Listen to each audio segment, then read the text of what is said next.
and welcome to the Conscious Communion podcast, where we traverse through the inner dwellings of the human experience through conversation.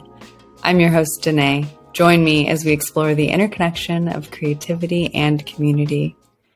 Welcome to this sweet space. I'm so grateful and honored to be here with you today. Happy solstice, happy winter, and happy holiday season. It is upon us. And with the winter solstice, we enter a period of darkness. And in my opinion, I really do believe that winter is the sweetest opportunity and invitation for us to go inward and for us to really look at our lives with intentionality and care so that we can be the best versions of ourselves, right? Like, how do we show up for our bodies, our minds, and our spirits, our families, our friends, and all those that we love, so that we can therefore in turn show up for our communities. And it's a time to honor the earth. It's a time to honor her cycles. And with honoring the cycles of the earth, we too can be reminded of our own rhythms. And when we do that, and when we really take the time to slow down and look within, we are invited into this super tender space of expanse. And I really just wanted to use this time today to say hello, winter, hello, sweet solstice, and give thanks to the earth for everything that she gives back to us. I wanted to give you some tools and potentially just give you some insight into how I've thrived the past 2 winters living in beautiful Portland, Oregon, actually going to the depths of my own soul and looking within and still loving myself through. And what that's looked like for me has been a lot of self-care. And self-care really does replenish the mental, spiritual, and physical body. So again, we can in turn take care of our families and our loved ones, our communities. And this time, this season can so often be convoluted with the hustle and bustle of the Western world, right? How do we celebrate Christmas? How do we celebrate this season that has gone so far against what winter in the past has meant for so many cultures? And I want to be careful while I say that, because I don't think that any of it's wrong. I want to be so mindful in the way that I articulate this, because none of it's wrong, right? Like, however you celebrate is right, because it's yours. It's no one else's. And again, so much of this podcast is an allowance to find your own autonomy and to know that you're fully seen and fully loved wherever you're at and how you choose to show up for you. But to additionally offer a lens and a perspective towards traditions that came before us, and to maybe peer into the past, right? How can we honor the winter solstice in a way that honors our ancestors? Because all of us are Indigenous people, and we all come from somewhere, and all of our people, wherever our ancestors are from, wherever we're from, had these beautiful practices where they had to honor and work with the earth so that they could in turn reap the fruits come spring, reap their harvest come harvest time, come fall. And it's all a cycle. It's all a season, right? And if we can really lean into ourselves during this time, during this season of winter, then maybe we can learn more about ourselves so that we can in turn learn more about the human condition, our neighbor, and expand what we thought was possible for showing up for those that we love. And it starts with us. So again, I just really wanted to use this episode as an invitation to you all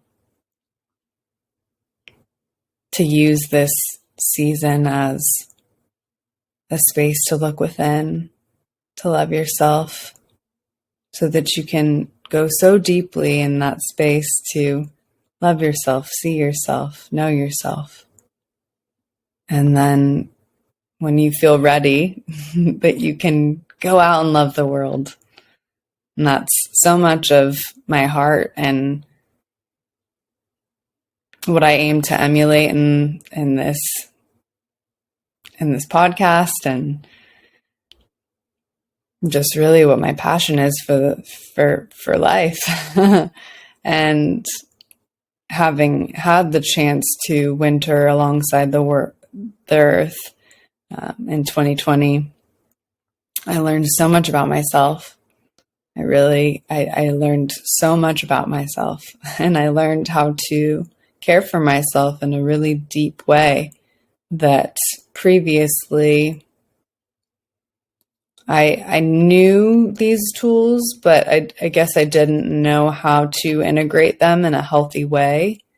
And so using the winter season as an opportunity to reflect, to be grateful, to give thanks, and to maybe clean up just some of the things that we no longer need within our homes, whether that be our physical body or our space, so that we can thrive in the months to come when the light comes.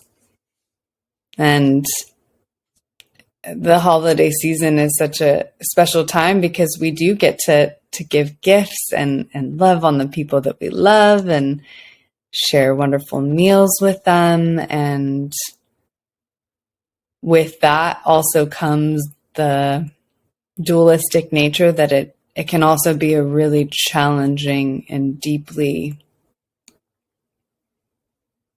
difficult time for folks. And I just want to say here that I see you. I honor you.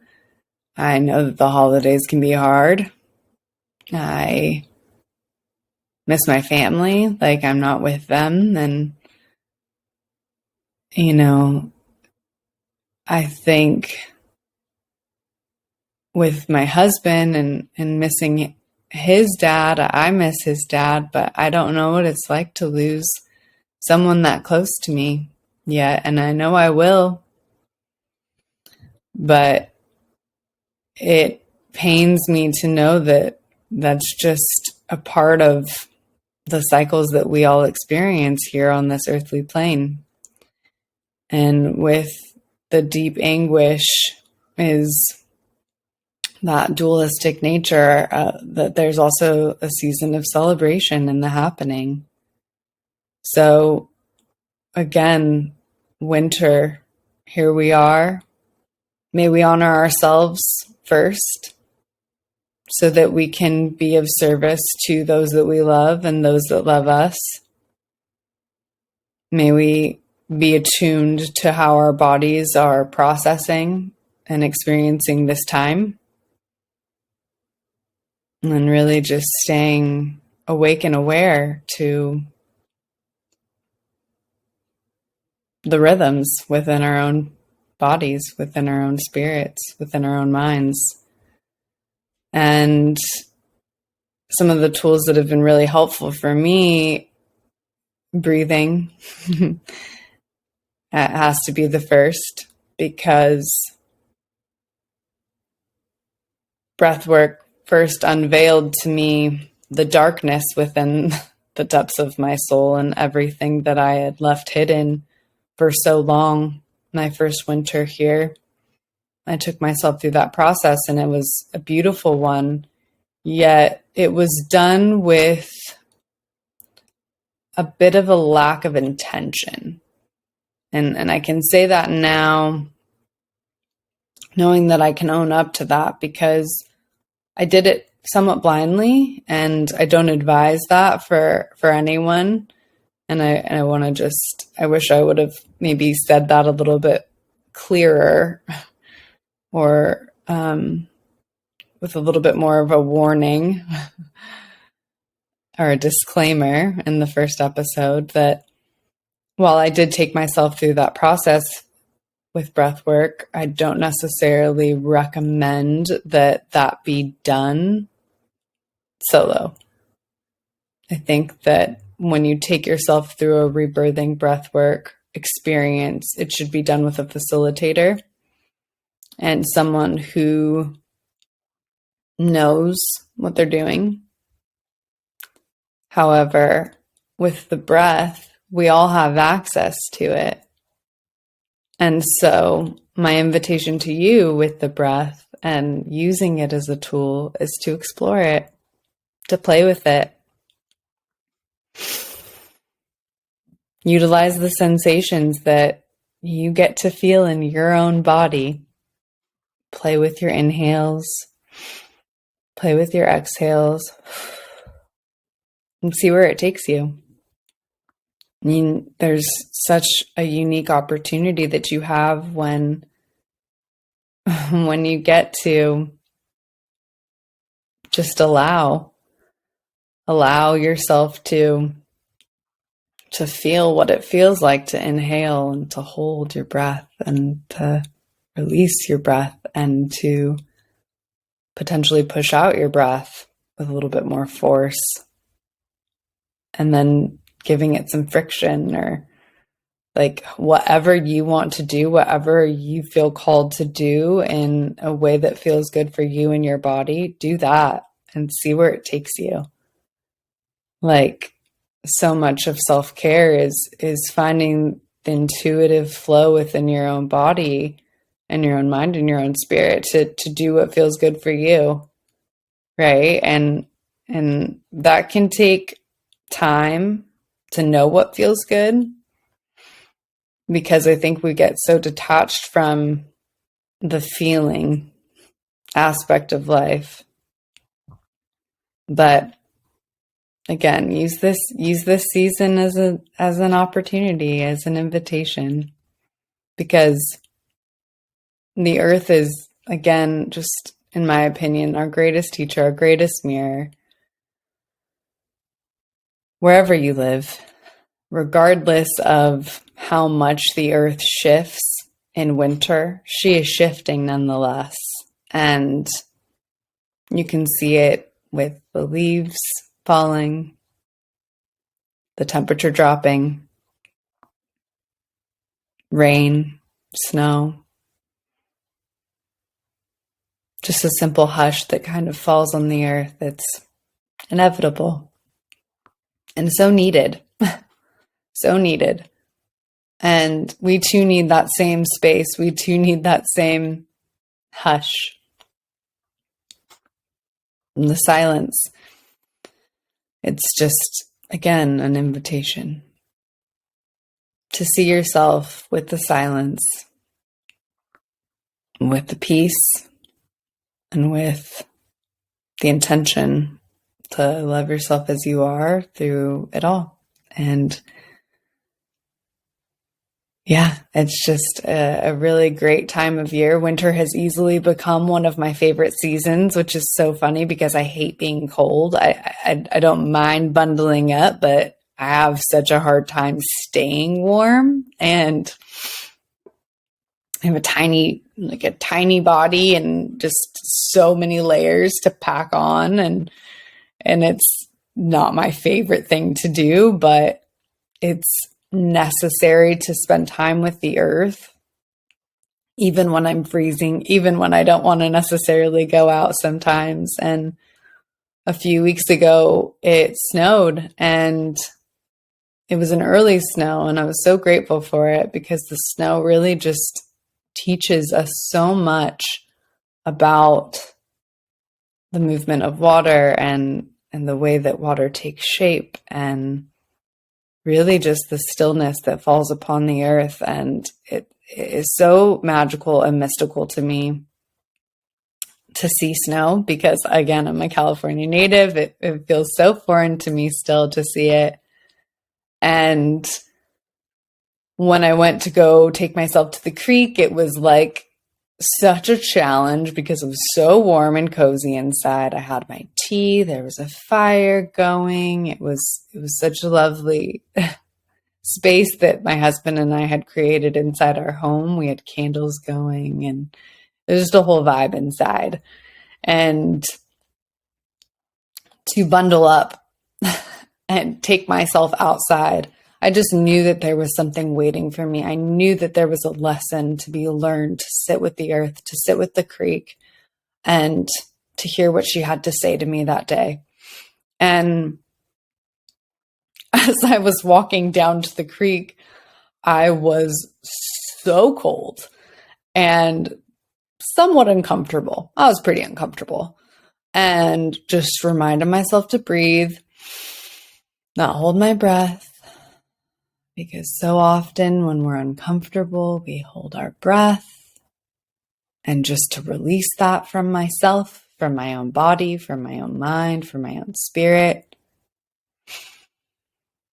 And I laughed, just feeling my body release itself, because as I was walking down the hill initially, I was holding my breath because it was so cold. It hurt. It was like cold to the point of like, I ache. And I finally just leaned into it, and I was like, I'm here. This is me. I'm going to be present with this. I'm going to lean into the cold and see what it has to teach me.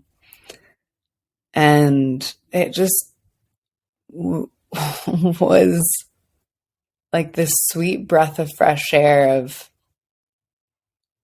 even when you're uncomfortable, you have the opportunity to create a space of safety for yourself. You can make yourself feel safe.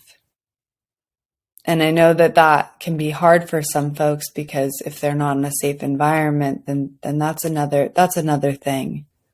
So if you're not in a safe environment, I would encourage you to take the steps that you can to create that for yourself, because it's necessary for you to thrive. Having safety within your own body, your own mind, and your own spirit is necessary. And I understand that some folks don't have that or feel that. So if that's the case, if you don't feel that, I would definitely seek help if you can. Reach out to someone. If you don't feel safe in your own body or your own mind, then seek a medical professional. Additionally, meet yourself with your breath. Know that the breath gives life. It never takes away. Even in the transition from life to death, it's just a loss of breath, but who knows what meets us on the other side. I believe it's a piece that we'll never know until it's time for us to see that next phase of life after death. And we go through that same cycle with the earth as she winters, and with the cold and the slowing down that transpires within our own spirits to process hard things. And as we process hard things, may we learn to support ourselves in a way that we can actually process those hard things. So yeah, with the earth and having that sweet snow day, I went down to the creek and I just sat with her, and she didn't really have too much to say. There was a lot of silence.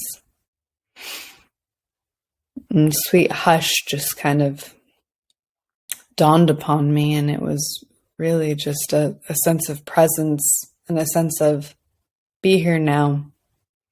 Be here with your breath, be here with your body, and just allow.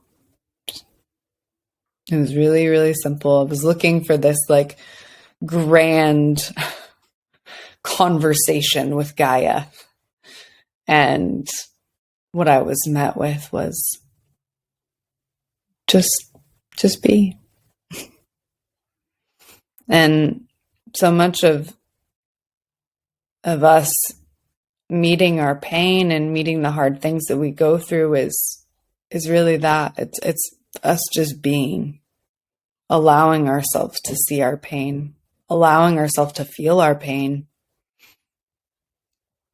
And how can we love ourselves free from judgment, free from compare, as we traverse through those murky waters?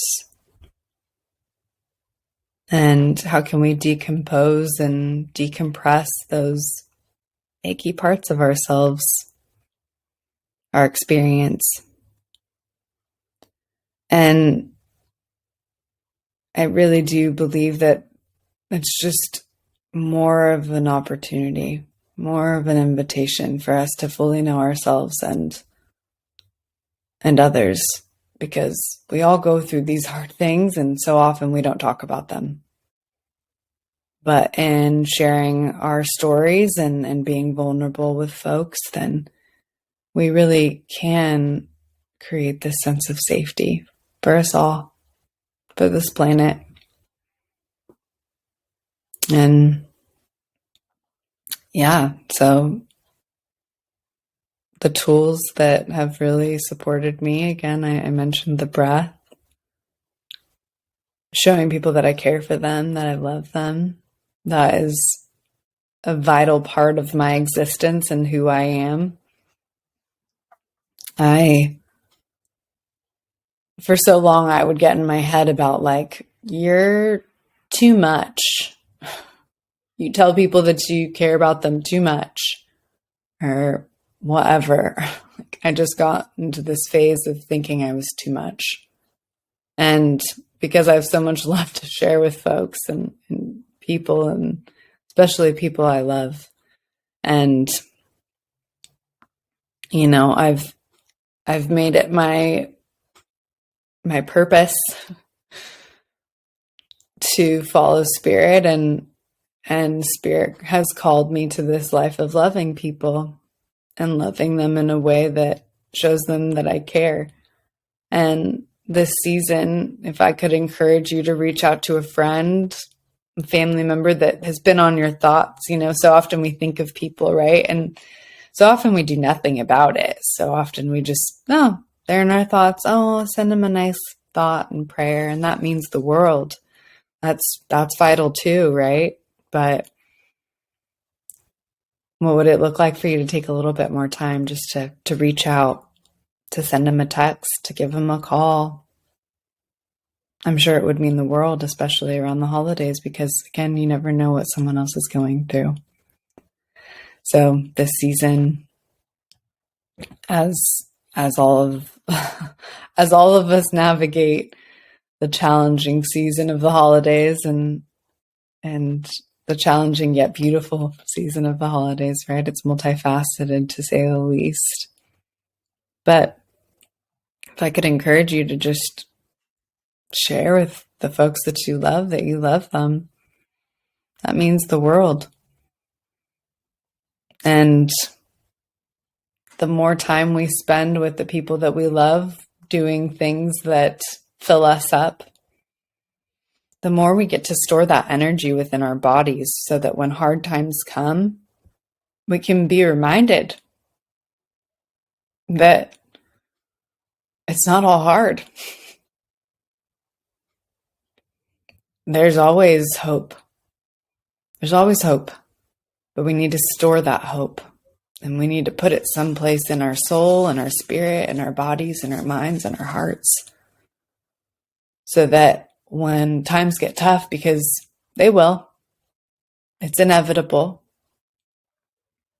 But when times get tough, we'll have something to hold on to. And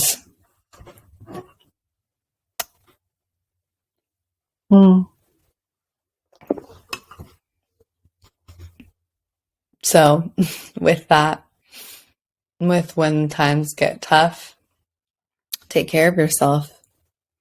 I have some medicinal tea in my cup right now and have a little bit of raw honey. It's really cold outside right now, so it feels good on my throat to be drinking hot tea. You can do so many things with herbs and with medicinal teas. You can find amazing apothecaries wherever you live. I'm sure there's an apothecary near you. You could go to the grocery store, but also have some fun with it. Like, look up what the herbs mean in indigenous cultures. Look up what they represent and start playing with those things, and even look up, or like if something in your intuition is telling you, I need more of this, look up what herbs are good for that and start playing. Because again, that's just another form of expression. It's another form of creativity, but that's a tool for us to care for ourselves and our spirits and our minds and our bodies and our hearts and all of it. And to find that full alignment, we start doing that by listening to our intuition, because I believe that spirit's speaking to us and telling us the things that our hearts and our bodies and our minds are calling for. So ask yourself, check in. What do I need? How am I feeling? Am I a little nervous? Does my heart hurt? Am I sad? Like, I'm making, for the first time, I'm so excited, I'm making my first bitter concoction. And so today I seeped the last portion of my herbs, and it's been a 4-week process, and I'm making heart-opening bitters because for the past couple months, I've just felt like I have a hard time opening up my heart center. And I think that's just been a protection of sorts, and something that has been so deeply ingrained in my body that I'm now having to retrain my body to keep myself open. Because I come from a family that while they are loving and they are open, they're also very conservative with who they share their time and energy with. And I believe that that's something to honor and to respect. And I appreciate that about them. But there's also this tendency to be guarded, right? And I noticed that within myself, and I felt it on a physical level. So it was so funny. Like, I was just reading my book the other day on the couch, and I forgot that I had this book that my best friend had given Brian and I, and it was like calling to me. It was like, go pick up that book. Like, it was like this thing, spirit was like, go grab that book. Just weird. Go pick it up, and I start looking through, and I'm like, I'm going to make myself some bitters. And I'm going to make myself some medicine, essentially, right? Like, what do I need? I just checked in with myself, and I had felt this tension around my heart for so long, and that's what I needed. I needed heart-opening bitters. So that's what I'm making, and I'm so excited. I can't wait. Today's the last day. It needs one more week to sit, and then I'll be able to harvest the rest of it, and I'll let you know how it goes. But again, you have that same opportunity to ask yourself, to check in. What do I need? What does my body need? And go from there. See what comes. Like, that's part of the fun of playing and exploring and really just getting back to the roots of ritual. And all of our ancestors, no matter where you're from,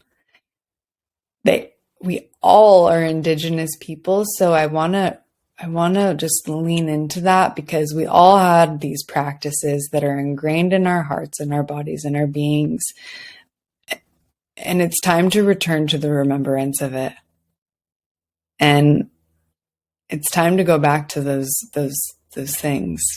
for so many of us. And if it's not calling to you, don't do it. But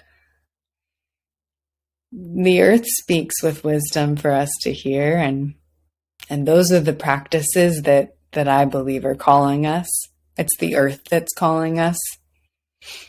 And she's calling us to be her keeper, but she also has so much to teach us and to offer us.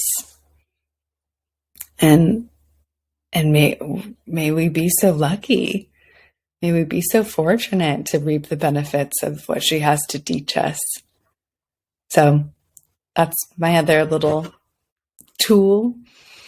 Find your herbs, find your medicinal purposes from the earth herself, and just see where it leads you. And I think finding those little special things that make you feel cozy inside your home, inside your spirit, inside your body,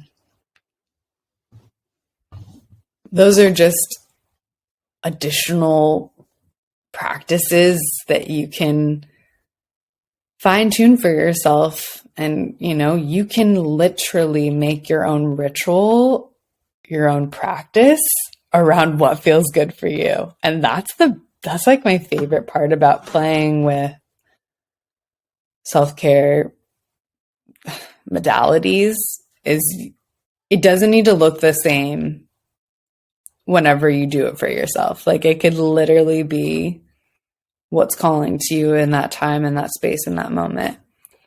I think breath for me is a non-negotiable because, one, we need it to breathe, like to live. We need to breathe to live. And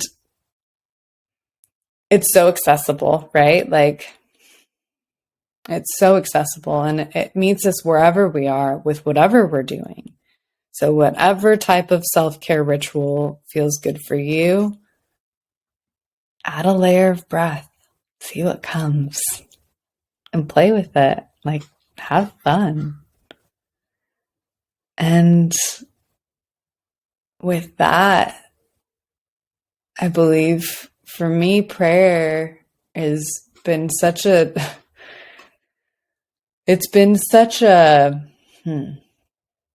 difficult thing for me, because for so long I had this thought that prayer had to be this one thing, and it couldn't look anything up like, and it couldn't look like anything other than what I had known it to be, basically, from dogmatic religion.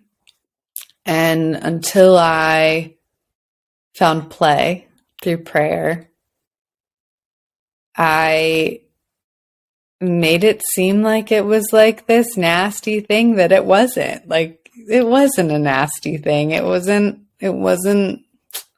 not that it was nasty. I want to be careful how I say this, but I think I just associated it with religion that didn't feel good for me and my spirit at the time. And I had to deconstruct that whole thought process and reinvent how that made sense for me.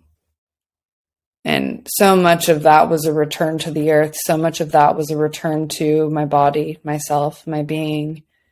And again, to the remembrance of what my body was calling me to do. And it like created like this mystical experience of, how can I be with my body, my mind, my spirit? And how can I align those things with love at the forefront always? And that is self-care, right? Like checking in with all of us and making sure that we're operating in an aligned way. So praying for me is even just the simple check-in, right? Like I brought up earlier with the herbs, like, okay, asking spirit or asking whoever you speak to or whoever makes sense for you, whether it be God, Gaia, Jesus is my dude forever. Like, but also like, I love praying to tree spirits and the wind and fire. With this season of winter, fire is such an elemental force and it keeps us warm, and living in such a cold place, I depend on fire. I depend on the warmth of the fire, and it is necessary for us to just take note for what calls to us, because again, everything can be personalized for you. What is calling you? What is calling you? Like, the fire calls to me in the winter, and probably many of you, because it's this dualistic nature of us being in the dark and us calling for the light. But with the fires that we get to create and even the candles that we get to light, it's again an invitation to just take note and to pay attention to how those elements may be speaking to us on a deep level.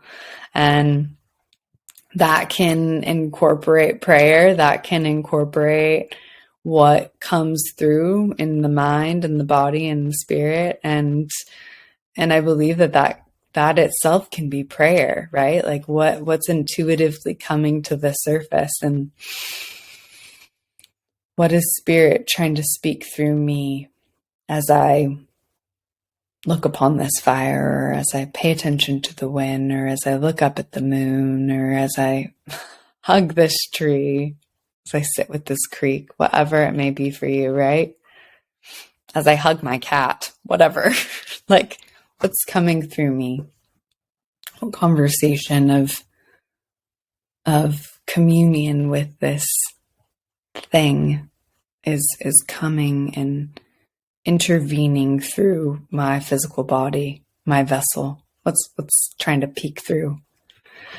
So yeah, prayer, right? Like, again, this is me just saying what makes sense for me. If it doesn't make sense for you, ditch it. But prayer doesn't need to be this tied up, packaged, pretty thing that is attached or associated to religion. It doesn't need to be that. Like, it can, if that's what it makes sense for you and that's what feels good for you and your body and your mind and your spirit, fucking do it. But if it doesn't, try to recreate it so that it makes sense for you. Because not all things are bad. And I had the tendency of thinking that just because I enjoyed it at one point in time, but it was associated with religion, I can't enjoy it anymore. And that's not true. It's not true.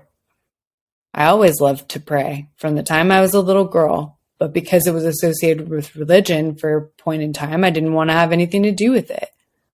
But it's all about making something your own. These things on this earth are here to teach us and to initiate us into these invitations, right? Like, does this make sense for me? Does this not make sense for me? Okay, just ask yourself and kind of go from there. It doesn't need to rule you. It doesn't need to direct everything that you do, but it doesn't need to dictate your choices, but it can also be a fun space to play in and kind of just see what comes up. With that, I think praying can also create rituals around just being with the body, right? And yoga for me it is like a prayer with my body, and it's so impactful to get that movement going for myself. Stretching really does allow us to get into the deepest parts of our fascia. And with that, we hold so much in our bodies. So it's important to keep moving in the winter. It's important to stay mobile. While it is important to rest, it's also important to keep that balance. So to make an offering with our bodies as a space of restoration and a space of recharge.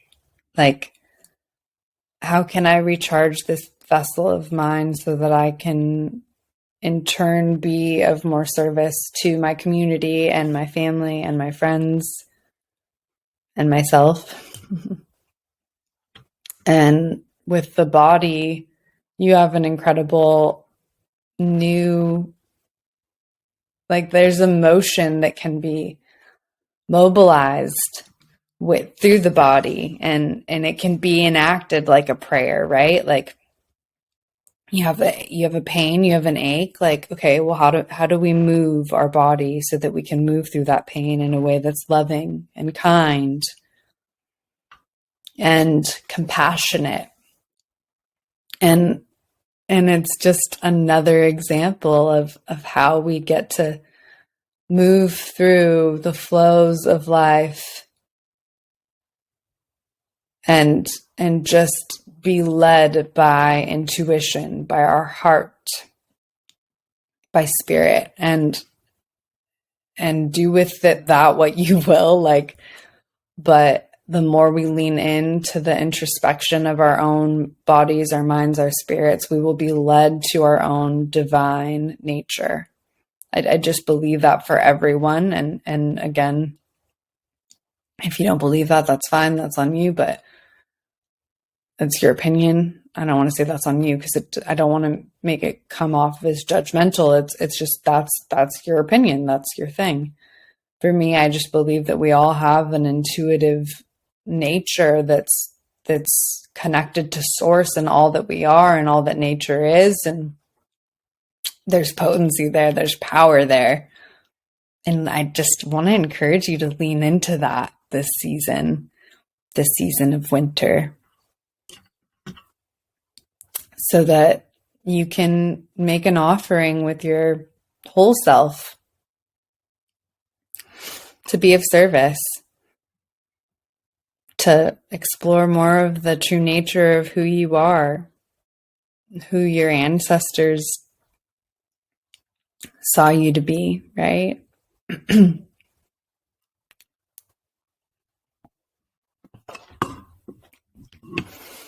And with that, I think it's important that we also set intentions for the longer days ahead. And journaling is probably my favorite way of doing that. And I know that I mentioned this in the first episode, but the Artist's Way was a really great opportunity for me to figure out what I was passionate about as an artist and as a creative being.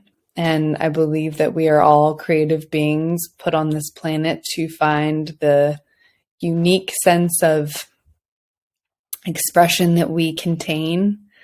And the Artist's Way is a really great way to do that. If you have heard about it, I definitely would encourage, looking into it a little bit more. It transformed my life entirely, but the simple practice of journaling in the morning is really the first initiation to this practice. And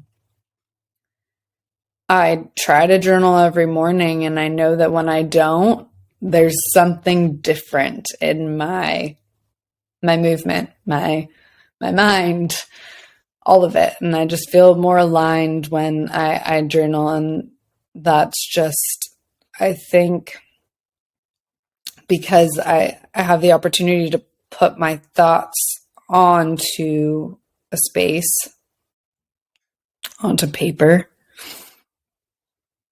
so that I'm not dumping it out where it doesn't need to be dumped, right? Like, I still dump my thoughts on people sometimes, and probably not in the most, helpful way for some folks, Brian specifically, because when you have a partner and you're married to someone, they tend to see the worst parts of you and the best parts of you, right? And I can honestly say that when I journal and when I fall into the flow of that practice, that I'm a better wife, I'm a better friend, I'm a better human for my own mental health, my own spiritual health, my own physical health. And really, it does align all of those things for me in a really special way. So again, this is really just me going on a spiel about how you can support yourself this winter, but you please do with it what you will. And use this season for whatever makes sense for you. But keep it cozy. Keep it kind. Keep it compassionate, and just love yourself. Love yourself through it all, because winter does really invite a lot of different energies within the mix, right? There's a lot of folks that are grieving. There's a lot of folks that are celebrating, and we as human beings feel the energies from the folks that are around us. We feel it all. Maybe you don't, but as a highly empathic person, I feel for the folks that feel all the time, because it can be a lot to feel all of those things. And if you are out and about and you're mixing and mingling and celebrating with folks, then you may open yourself up to those energies and the feelings from others. And it really is just a time to fall into the remembrance that we need to start with ourselves first. We need to care for ourselves first. And without our health, we have nothing. And that health is multifaceted. So on every level, caring for your health. What does that mean for you? Find the tools, find the rituals, find the things that make you feel good, and do them. And create special practices for yourself that can be played with. Have fun, and happy holidays, and all the peace and blessings to you wherever you're at. All my love, all my peace, all my tenderness. Would love to take a breath with you just to exit this space.